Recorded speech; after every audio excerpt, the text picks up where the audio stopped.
जय जगन्नाथ सांग मैंने समस्त को बहुत बहुत स्वागत मो चैनल रश्मि रेखा की दुनिया।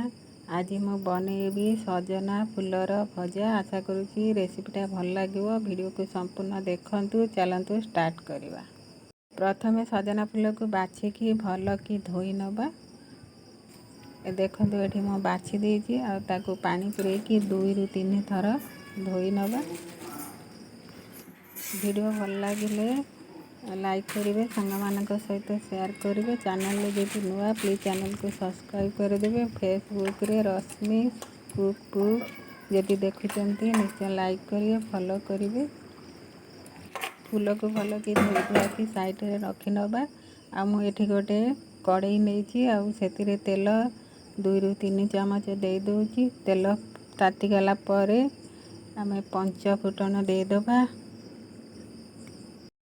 सुखिला लंका और 5 फुटन फुटीगला पर मु गोटे मीडियम साइज रो पियाज को काटिक रखी। पियाज टिके अधिका देले रेसिपीटा भल लगे।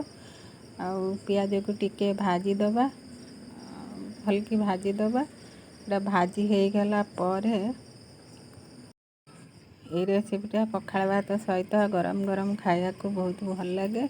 ये देखंतु पियाज भाजी हो गला। एबे जो धोईकी रखी थिले फूल तक ये पकईदबा। चाहिए आपण मैंने आलू पकेबे, मु आलू पकौनी कारण मो बहुत सारा फूल अच्छे। आम 2 जन खाइब, अधिका हो खाली भी भाजिले छतु भजा परिका लगे।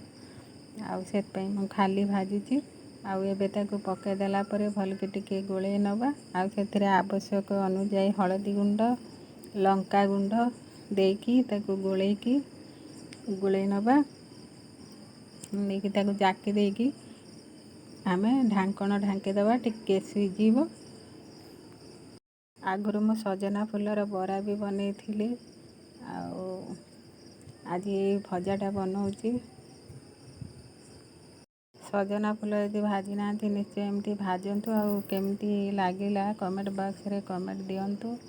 एटा भाजीबा बहुत कम समय रे हो जाए। ये रेडी हो गला मोर भजा। आउ देखिबा टिके सीझी जाइछि ना, सीझी भी जाइछि। आउ एटा कसी कसी छुई ता संगे थिला ताकू भी मु पके देछि। भजा तो हो गला। एबे गैस को बंद करवा। आ गोटे प्लेट को बाढ़ी नवा। आउ गरम गरम भजा सहित पखाल को बढ़िया जमीब। रहुछि। जय जगन्नाथ।